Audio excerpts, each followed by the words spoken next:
Hello and welcome. तो सबका स्वागत है JEE एडवांस पीवाई की सीरीज में। आज का हमारा क्वेश्चन है JEE एडवांस 25 से पेपर नंबर 2 का क्वेश्चन नंबर 12। इसके पहले के बाकी क्वेश्चन आप प्लेलिस्ट में जाके देख सकते हो, वो अपलोड हो चुके हैं। अब क्वेश्चन में आपको दिया है कि हमारे पास में 3 वेक्टर्स है, वेक्टर x, y और z, और बोला है कि अल्फा बीटा 2 ऐसे नंबर है ये जिससे हमने x capital Y capital Z नए वेक्टर डिफाइन किए हैं, और उसमें बोला गया है कि वेक्टर्स x y z लाई इन अ प्लेन। अब यहाँ से अपना क्वेश्चन का हिंट मिल गया कि अगर x y z अगर प्लेन में लाई कर रहे हैं, इसका मतलब वो प्लेन हो गया। प्लेन हो गया मतलब उसका कुछ वॉल्यूम नहीं है। तो अगर वॉल्यूम नहीं, इसका मतलब जो स्केलर इंटीग्रल प्रोडक्ट है कैपिटल x कैपिटल Y और कैपिटल Z का, तो कितना होना चाहिए? 0, क्योंकि वो प्लेन है, उसका वॉल्यूम 0 हो जाएगा। अब इसी को हम इक्वेशन में पुट करके देखते हैं। तो अगर आपको याद होगा, हम इसको इस तरह से लिखते हैं। चलो, ये क्या है? पहले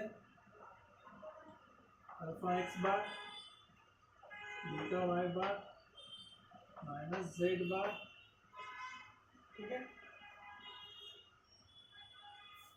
इसके बाद आएगा alpha Y bar beta Z bar minus x bar. Next आएगा अल्फा जेड बार, फिर beta x bar and minus y bar. और इस सब का क्या लेंगे? Determinant should be equals to 0। तो अगर आप डिटर्मिनेंट में उसको ध्यान से देखोगे तो हम उसको सेपरेट भी कर सकते हैं।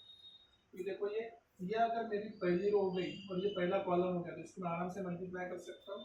तो इस तरह से मैं डिटर्मिनेंट को सेपरेट करना भी इम्पोर्टेंट है। अगर आपको आता है तो एकदम सिंपल से क्या हो जाएगा, अगर मेरी पहली रो है अल्फा बीटा माइनस 1, यहाँ पे आएगा, सॉरी एक्स के साथ एक्स लिखना पड़ेगा, मैंने तो गलत कर दिया। ये हो गया माइनस एक्स बार, ये आ जाएगा अल्फा वाई, और ये हो जाएगा बीटा जेड, ठीक है। इसको लिखते समय पहले एक्स वाला क्या आ जाएगा? बीटा एक्स बार। लिखने की थोड़ी सी गलती है, बराबर लिखना चाहिए उसको। और सेकंड आ गया माइनस वाई बार, और ये आ जाएगा beta Z, right, alpha Z. देखिए, ये बहुत इंपॉर्टेंट है, अगर आपने सही से लिखा तो आपको याद में आ जाएगा। तो अल्फा बीटा और माइनस 1, दूसरा क्या हो जाएगा?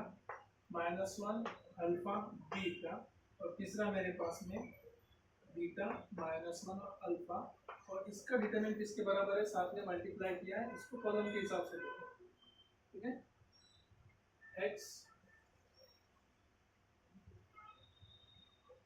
ठीक है, एक्स बार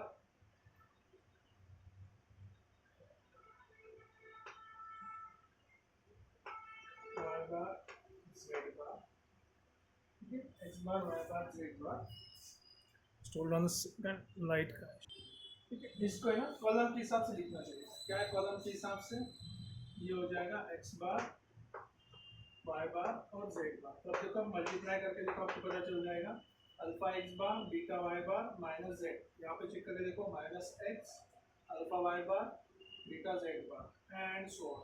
अब दोनों में से एक तो 0 हो सकता है। तो अगर मैं यहाँ पे लिखूँ alpha beta minus one alpha beta और बीटा माइनस 1 अल्फा, या तो ये 0 हो सकता है, या फिर एक्स वाई जेड वाला 0 हो सकता है। अब एक्स वाई जेड के वैल्यूज हमको पहले से पता है, मैं यहाँ पे लिख के देता हूँ 1 2 3 2 3 1 और 3 1 2। इसका डिटरमिनेंट निकाल के देख सकते हैं इजीली। तो अगर आप देखोगे इसका डिटरमिनेंट कितना आता है, ये हो जाएगा 6 minus 1 5 minus 2 times 4 minus 3 1 plus 3 times, इसको लिख सकते हो easily 2 minus 9 minus 7, basically 5 minus 2 minus 21, ये हो जाएगा बेसिकली माइनस 18, जो कि 0 के बराबर नहीं है। तो अगर ये डिटर्मिनेंट 0 के बराबर नहीं, मतलब ये 0 के बराबर होगा। अगर ये 0 के बराबर है तो डिटर्मिनेंट सॉल्व करते हैं। So alpha into alpha square plus beta, minus minus plus हो जाएगा, right. Next minus beta into minus alpha minus beta square, ठीक है।